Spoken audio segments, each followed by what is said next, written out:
முன்னவனே முன்னிற்க முடியாததொன்றுள்ளதோ. பக்த கொடியிலே மெய்யன்பர்களே, நம்முடைய லார்ட் சிவா யூடியூப் சேனல் வாயிலாக நாம் பல ஆன்மீக சிந்தனைகளை பகிர்ந்து கொண்டு இருக்கிறோம். அதை பல பக்த கொடிகளும் பார்த்து தங்களுடைய கருத்துக்களை பகிர்ந்து கொண்டிருக்கிறீர்கள். அதற்கு முதலாவதாக நன்றியினை தெரிவித்துக் கொள்கிறோம். நம்முடைய lord Shiva YouTube channel Shri Megambigai சமேத மேகநாதேஸ்வரர் ஆலயத்தை மையமாக வைத்து நம்முடைய சேனலானது நடந்து கொண்டிருக்கிறது. அப்படி அந்த நம்ம மேகாம்பிகை மேகநாதேஸ்வரர் ஆலயத்தில் பல விசேஷங்கள் இறைவனுக்கும் மற்ற அனைத்து தெய்வங்களுக்கும் நடந்து கொண்டிருக்கிறது. அதில் மிக மிக முக்கியமான நம்ம கோவிலில் ஒரு விசேஷம் எது, திருவிழா எது அப்படின்னு கேட்டிங்கன்னா மகா சிவராத்திரி வைபவம். அந்த மகா சிவராத்திரியை பற்றியும் சிவபெருமானை பற்றியும் நம்முடைய அறிவுக்கு எட்டிய வகையில் தெரிந்த விஷயங்களை நாம் தொடர்ந்து இந்த லார்ட் சிவா யூடியூப் சேனல் வாயிலாக காண உள்ளோம். அதில் முதலாவதாக இந்த மகா சிவராத்திரி வரக்கூடிய மாசி மாதம், இந்த மாசி மாதமே மிகவும் உயர்ந்த ஒரு மாதமாக புராணங்களில் கூறப்படுகிறது.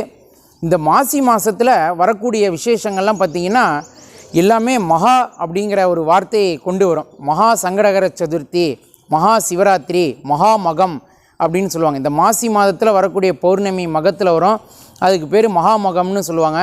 அதே போல் இந்த மாசி மாதம் சங்கடகர சதுர்த்தியில் தான் விநாயகருக்கு விரதம் இருக்கக்கூடியவங்க எல்லோரும் விநாயகருக்கு விரதத்தை துவங்குவார்கள். இந்த மாசியில் ஆரம்பித்து தான் ஒரு வருஷம் ஏதாவது ஒரு வேண்டுதலுக்காக விரதம் இருக்கணும்.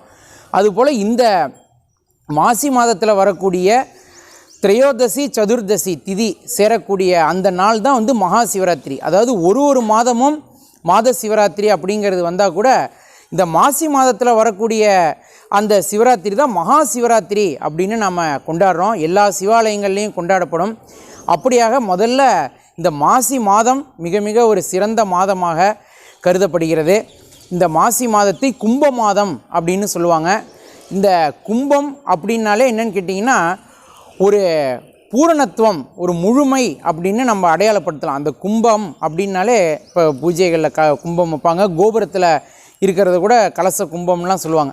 அது ஒரு பரிபூரணத்தின் அடையாளமாக இருக்கிறது இந்த கும்ப மாதம், இந்த மாசி மாதம். அதனால் இந்த மாசி மாதம் மிகவும் உயர்ந்த ஒரு மாதமாக கருதப்படுகிறது. அதில் இப்போது அடுத்ததாக இந்த சிவபெருமானை பற்றி நாம் காண இருக்கிறோம். சிவபெருமானை பற்றி பல விஷயங்கள், பல நூறு முனிவர்கள் பெரியவர்கள் எல்லாம் பலவிதமாக நமக்கு சொல்லியிருக்கிறார்கள். அதில் நமக்கு தெரிந்த அளவில் நாம் இப்போ பார்க்க இருக்கிறோம்.